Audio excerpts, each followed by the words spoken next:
What we see today is not some foreign agent, but our own people dismantling and destroying our country. These homegrown terrorists, these radical people, these anarchists. I want to read you just a few things I hope that will shock you.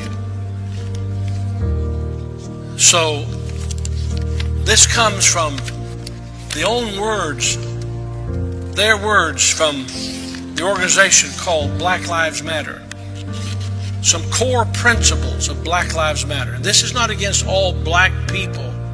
This is the organization Black Lives Matter. And because they're not a 501c3 tax-exempt organization, I'm going to share with you in just a moment how businesses and people are supporting and holding them up through giving to other means to get money to them. But here are core principles on the website of Black Lives Matter. You can read it for yourself. Our work is to disrupt the Western prescribed nuclear family structure. In other words, anything we can do to tear apart the Western prescribed nuclear family structure. On their website, they say, we foster a queer affirming network. In other words, everyone who is against what God ordained with men and women, everyone who wants to live a way that's different from what God ordained between men and women, we foster this queer affirming network. When we gather, we do so with the intention of freeing ourselves from the tight grip of heteronormative. In other words, anything you and I might call normal behavior. We are self-reflexive and do the work required to dismantle cisgender privilege and uplift black trans folks. In other words, if you're a man and declare you're a woman, or you're a woman and declare you're a man, this is the crowd we're uplifting. Especially, they write, especially black trans women. The other day I saw two handsome young men dressed as young women from Connecticut who had just been given the privilege to run in track meets and compete in athletic events in their state as girls, though they were biologically men. These are two of the statements from the two founders, the co-founders.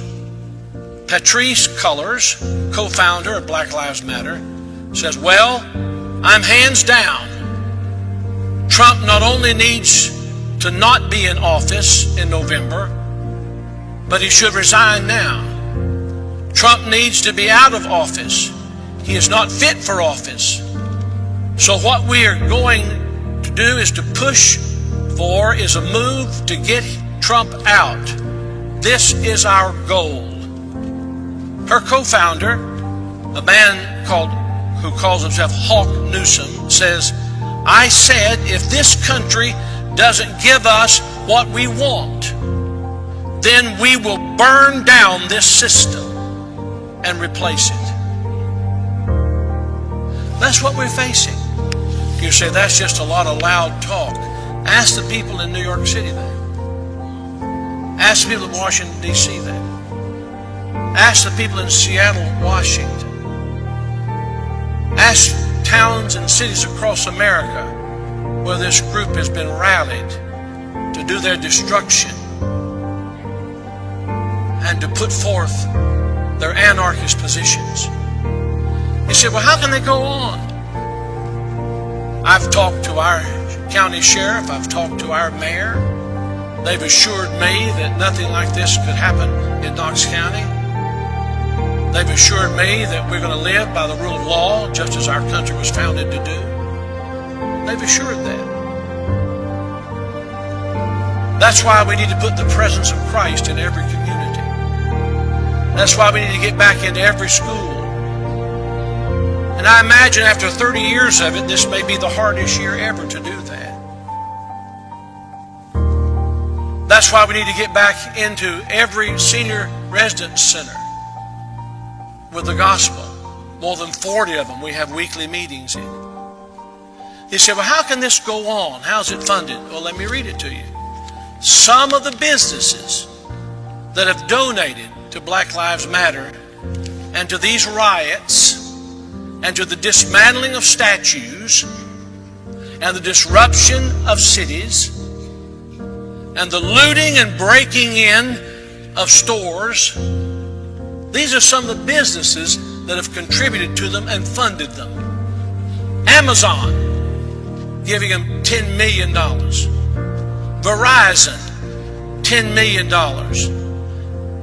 to Black Lives Partners. Cisco, $5 million. Google, $3 million to a Black Lives Matter partner. They can't give it to them because they're not 501c3 tax-exempt people, but they're finding ways to give it to them. Disney Corporation, $2 million to Black Lives Matter partners. Microsoft, $1.5 million. DoorDash, $1 million. Harry's Razors, $500,000. Gap, $250,000. Stitch Fix, $100,000. Spanx, $100,000. Patagonia, $100,000. Airbnb, $50,000. 23andMe, an unspecified amount to Black Lives Matter. Apple, Walmart, Nike, and others have yet to disclose where their millions of dollars are going and where they'll be funding it through, but they're committed to give. Walmart committed to give $100 million to this. Paying people to close churches, to tear down historical statues, to disrupt America. I wonder how many times God has to speak to us, as the prophet Amos says, and yet we will not return, and we will not return. It could be that the God of heaven and earth finally said, it's enough. That's enough. That's the straw that broke the camel's back. It could have been some young teenage girl who found her way into an abortion clinic, and God said, that's enough. It could have been someone like the young man who grew up in our community that I talked to this week about Christ, who's given his life completely over to same-sex unions. It could have been that man, and God said, that's enough. And I don't want you to say, where's your love? Where's your love? Did you know that acts of judgment are also acts of love? Don't sound like a spoiled child who says to daddy, you don't love me if you take this from me. You don't love me if you not let me play in the highway.